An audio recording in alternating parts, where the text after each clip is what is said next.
জন্য যে নির্বাচন হয়েছে সেখানে মূল প্রতিদ্বন্দ্বিতা ছিল মূলত দুইটা জোটের মাঝেই বলতে হবে। আমরা অংশগ্রহণ করেছি। নির্বাচনের প্রক্রিয়া যখন শুরু হয়েছে তখন থেকে শুরু করে আমরা আমাদের কার্যক্রম চালিয়েছি। আমাদের যারা প্রতিদ্বন্দ্বী ছিলেন তারা তাদের কার্যক্রম চালিয়েছে। স্বাভাবিক একটা নির্বাচন যখন হবে সবাই জিতবে না, কেউ জিতবে কেউ হারবে, এটাই গণতন্ত্রের সৌন্দর্য। আমাদের দেশে কিছু সংস্কৃতি আছে, আমরা এই সংস্কৃতিকে পাল্টানোর পক্ষে। তবে আমাদের কিছু অবজারভেশন আছে, সেই অবজারভেশনগুলো আমরা জাতির সামনে তুলে ধরার পক্ষে, যাতে ভবিষ্যতে একই অন্যায়ের বা সীমালঙ্ঘনের পুনরাবৃত্তি না ঘটে। বেশ কিছু ঘটনা ঘটেছে, আমরা এগুলা কম্পাইল করছি। আমরা আমাদের পরিসরে আবার বসবো। আজকে তো এই পরিসরে আমাদের বিস্তারিত আলোচনার সুযোগ ছিল না, কারণ এখন পর্যন্ত বেশ কিছু আসনে আমাদের জানা মতো আমরা এগিয়ে আছি এবং গণনাও কমপ্লিট। কিন্তু স্থানীয়ভাবে যারা রিটার্নিং অফিসার আছেন তারা ঘোষণা দিচ্ছেন না, ঝুলিয়ে রেখেছেন। তা আমরা বুঝতে পারছি না এটা কেন। মাঝখানে আবার ওয়েবসাইটে হঠাৎ করে দেখা গেল যে কে কতটা আসন পেয়েছে সেইটা দেওয়া হলো, মাঝখান থেকে উধাও হয়ে গেল, আবার নাই। আমাদের লোকদেরকে বসিয়ে রাখা হলো দীর্ঘ সময়। এই একটু আগে ওনারা একদম প্রথম পর্যায়ে 10টা-12টা কেন্দ্রের যে ফলাফল সেগুলা ঘোষণা করা শুরু করেছে, সেটা আবার বেসরকারি। তা আমরা সব মিলেই এখন আপনাদের সামনে পূর্ণাঙ্গ কোনো বক্তব্য দিতে পারছি না বলে আমরা দুঃখিত। আমরা দিব ইনশাল্লাহ। আমরা আবার বসবো, আমাদের মধ্যে আমরা এগুলা নিয়ে বিশ্লেষণ করব। আমাদেরও কোনো ত্রুটি ঘাটতি থাকে সেটাও আমরা দেখব। আবার যদি সামগ্রিক কোনো বড় ত্রুটি ঘাটতি হয় তাকে সেটাও আমরা আনবো। আমরা আগেই বলেছি ছোটোখাটো কোনো বিষয় নিয়ে আমরা টানাটানি করব না এবং পুরানা রাজনীতির সংস্কৃতিতে আমরা ফিরে যেতে চাই না। আমরা ইতিবাচক ধারার রাজনীতি করতে চাই। রাজনীতি যদি দেশের মানুষের জন্য হয় তাহলে যারা রাজনীতি করবেন তাদেরকে এই কথা মেনে নিতে হবে যে পাশ করার গ্যারান্টি নিয়ে কোনো নির্বাচনও হয় না, কোনো রাজনীতি হয় না। আপনি যাবেন মানুষের কাছে আপনার বক্তব্য নিয়ে, মানুষ যেভাবে গ্রহণ করবে, যতটুকু গ্রহণ করবে তাকে আপনার অভিনন্দন জানানো উচিত। আমরা দেশবাসীকে যতটুকুই তারা আমাদেরকে সহযোগিতা করেছেন এর জন্য আমরা গভীর কৃতজ্ঞতা এবং অভিনন্দন জানাই।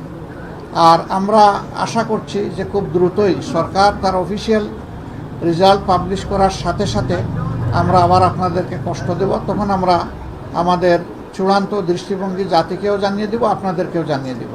তবে আপনারা আশ্বস্ত থাকতে পারেন যে আমাদের দৃষ্টিভঙ্গি হবে ইতিবাচক ধারার রাজনীতি, কল্যাণ ধারার রাজনীতি, মানুষের জন্য রাজনীতি, দলের জন্য রাজনীতি নয়। আমরা বিরোধিতার জন্য বিরোধিতা, ওই রাজনীতি আমরা করব না।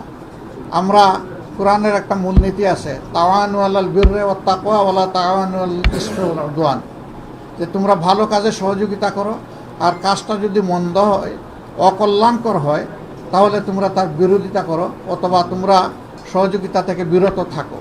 আমাদের মূলনীতি মূলত ওটাই হবে, ভালো কাজে সহযোগিতা থাকবে, মন্দ কাজ যেটা সেটা স্বাভাবিকভাবেই জনগণের অধিকার রক্ষার জন্য আমাদেরকে কথা বলতে হবে। আর আমরা আশা করছি যে বিস্তারিত খুঁটিনাটি বিষয়গুলো আমরা কালকের মধ্যে বা পরশু দিনের মধ্যে হয়তো বা পেয়ে যাব। এ সময়ের ভিতরে সরকারও নির্বাচন কমিশন আশ্বস্ত করেছে যে তারা 13 তারিখের ভিতরে রেজাল্ট দিবেন। আমরা সেটা দেখার অপেক্ষায় আছি, তারা দেন কিনা। যদি দিয়ে থাকেন ভালো, না দিয়ে থাকলে আমরা সঙ্গত সীমা পর্যন্ত অপেক্ষা করব। কিন্তু এই যে কিছু আসনে ইঁদুর বিড়াল খেলা, এমনকি ঢাকা 8 আসন এখনও ঝুলে থাকবে কেন, সেখানে কি হচ্ছে এটা আপনারা সাংবাদিকরা জানেন। এই বিষয়গুলো কিন্তু সুস্থ ধারার রাজনীতির পরিচয় বহন করে না, এগুলো অসুস্থ ধারার রাজনীতি। তো সেই বিষয়গুলো আমরা বিবেচনায় নিব, জাতিকে আমরা যতটুকু জানানোর দরকার মনে করব জানাবো, যাতে ভবিষ্যতে একই মন্দ কাজের চর্চা অথবা ধারাবাহিকতা না থাকে। আপনাদেরকে ধন্যবাদ সবাইকে, কষ্ট করে আপনারা এসেছেন। আমরা একসাথেই কাজ করব, আপনাদের সাথে আমরা আছি, আমাদের সাথে আপনারা থাকবেন, দেশবাসীর সাথে আমরা সবাই থাকবো। সবাইকে ধন্যবাদ। আসসালামু আলাইকুম।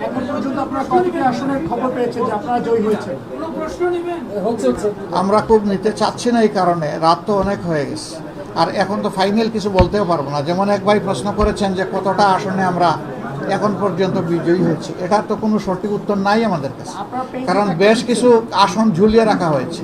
আমরা নিশ্চিত আমাদের বুথ ফেরত যে সিট এসেছে আমাদের কাছে, সাইন করা সিট, সেখানে আমরা দেখতেছি যে আমরা এগিয়ে আছি। কিন্তু এইটা নিয়েও ওখানে লোকালি বিভিন্ন তালবাহানা করা হচ্ছে, বলা হচ্ছে যে পোস্টাল ব্যালট মিলেই একটু দেখতে হবে, আরও একটু এই আছে ওই আছে, এই ওইটা কি এটা আমরা বুঝতে পারছি না সব জায়গায়। এই ওইর বাইরে এসে আমাদেরকে একটা ক্লিয়ার মেসেজ দিলেই আমরা তখন বলতে পারবো যে আমাদের অবস্থানটা কি। আপনারা কি কোনো কারচুপির আশঙ্কা করছেন বা সন্দেহ করছেন কিনা? ইঞ্জিনিয়ারিং অনেক কিছু তো হয়েছে, অনেক কিছু হয়েছে, কিন্তু এখনই আমরা এই ব্যাপারে কোনো কিছু বলতে চাচ্ছি না। আমরা বলেছি যে সব কিছু ফাইনাল যখন আমাদের হাতে এসে যাবে, আমরা বসে সব দিকের তথ্য নিয়ে সব দল যারা আমরা 11 দল আছি তাদের নেতৃবৃন্দ আমরা বসে সব তথ্য কম্পাইল করে আপনাদের সামনে আমরা। আপনি ইতিবাচকভাবে নেওয়ার কথা বলেছেন, যদি নির্বাচন কমিশন যে ফল ঘোষণা করবে আপনারা সেটা মেনে নেবেন কিনা? আপনি আমার ইতিবাচক দ্বারা রাজনীতি থেকে যে মেসেজ নিতে চান সেটাই আমাদের মেসেজ। ভাই, আপনি বলছিলেন যে অনেক জায়গায় যে গণনা করা হচ্ছে, হুট করে আপডেট আসা বন্ধ হয়ে হ্যাঁ, বন্ধ হয়ে গেছে। এইটা আসলে আপনি কি কাউকে দায়ী আমরা তো করবেন? এটা অবশ্যই কেউ না কেউ এটার জন্য দায়ী হবে। এই জন্য আমাদের এইগুলো আরও জানতে হবে, চেক করতে হবে। তখনই আপনাদের সামনে কনফার্ম না হয়ে একটা কথা আমি বাতাসে ছেড়ে দিলাম, পরে দায়িত্ব আমার উপরে আসবে। আমরা ওটা চাচ্ছি না। আচ্ছা, পেজে যে ফলাফলটা আসতেছে এইটা আসলে কতটুকু? কোন পেজে? এইটা আমরা যা পেয়েছি তা বলতেছি। এখন এইটা তার ভিত্তিতে ফলাফল এটা চূড়ান্ত এটা বলা যাবে না। এটা জাস্ট একটা আপডেট, আর কিছু না।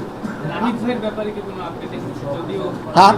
নাহিদ ভাইয়ের ব্যাপারে আসিফ মাহমুদ সজীব ভুঁইয়া অলরেডি তার ফেসবুকে পোস্ট করেছেন যে উনি বিজয়ী হয়েছেন, বাট অফিসিয়ালি কোনো আপডেট তো কারোটাই আসেনি, বিশেষ না, করে অফিসিয়াল ফলাফল তো এখনো ঘোষণা করা হয়নি। এখন রিটার্নিং অফিসাররা যেটা করতেছেন এটা কিন্তু অফিসিয়াল না। অফিসিয়াল হবে যখন গেজেট আকারে প্রকাশ হবে। এখন যেটা এটা জাস্ট নন অফিসিয়াল প্রাইমারি রেজাল্ট, কিন্তু এটাই শেষ পর্যন্ত অফিসিয়াল হয়। তো সেটা হয়েছে কি কেন্দ্র থেকে যে তথ্য আসছে সেই অনুযায়ী আমরা বলেছি। কিন্তু আপনারা পরবর্তীতে যে আসলে মতামত দিবেন সেই সময়ে যদি অনেকগুলো আপনাদের সাথে অসঙ্গতি থাকে তখন কি বলে আদৌ কোনো লাভ হবে কিনা? মানে আপনারা এক ধরনের লাভ লসের ব্যাপার না, আমরা তো সত্যটা তুলে ধরবো এবং তখন ওনাদের ফল ঘোষণাই কিন্তু চূড়ান্ত হবে না। তখন আমাদেরকে অন্য দায়িত্ব আমাদের উপর পড়ে যাবে, ওইটা আমাদেরকে করতে হবে। তো আমরা চাই না এটা। আমরা চাই জনগণের রায়ে যেটাই হোক এটা যেন সঠিকভাবে আমাদের সামনে আসে। আমি যখন ওইটাই বলছি যে আপনারা তো ধরেন বলতেছেন যে সব কিছুর পরে আপনারা জানাবেন, কিন্তু এখন যেসব কেন্দ্রগুলোতে আপনারা আপনাদের তথ্য অনুযায়ী আগানো আছেন কিন্তু সেইগুলো নানা কারণে ফল ঘোষণা করতে বিলম্ব হচ্ছে, সেই ব্যাপারে আপনারা কার্যকর কি পদক্ষেপ নিচ্ছেন? ঘোষণা দিয়ে দিলে তো আসলে না, আমরা তো তাদের সাথে যোগাযোগ রাখছি। সংশ্লিষ্ট লেভেলে রিটার্নিং অফিসার যারা ওখানে আমাদের লোকরা বসা আছে, যে আপনি রেজাল্ট দিবেন না কেন? রেজাল্টের শিট আপনার হাতে এসে গেছে, আপনি কেন এটা পেন্ডিং রাখবেন? তো এই জিনিসটাই তো বলছিলাম যে এই ওই চলতেছে, ওইটা আমরা সমাধান চাই। এটা সমাধানের পরে ইনশাল্লাহ আমরা দেখব। থ্যাংক ইউ সবাইকে। কিছু বলবেন মান ভাই? এখানে আমাদের বাংলাদেশ খেলাফত মজলিসের আমিরে মজলিস জনাব আল্লামা মামুনুল হক সাহেব আছেন, তারপরে জাকবার ভাইস প্রেসিডেন্ট আছেন, এনসিপির আহ্বায়ক নাহিদ ইসলাম আছেন, তারপরে এখানে লেবার পার্টির চেয়ারম্যান মুস্তাফিজুর রহমান ইরান আছেন। আর কি কেউ আছেন? আচ্ছা, আমরা বাকিরা সবাই আছি। তো সবাইকে ধন্যবাদ। আসসালামু আলাইকুম। ইনশাল্লাহ আমাদের মুখে হাসি দেখবেন, আপনাদের মুখেও যেন হাসি থাকে। ইনশাল্লাহ জানবেন, আপনাদেরকে জানাবো, প্রশ্ন দিব আমরা ইনশাল্লাহ। ফি আমানিল্লাহ। আসসালামু আলাইকুম। দেশের জন্য আছি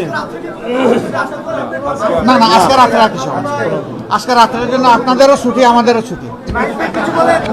ছুটি দেয় না, সারা রাত আমরা এখানে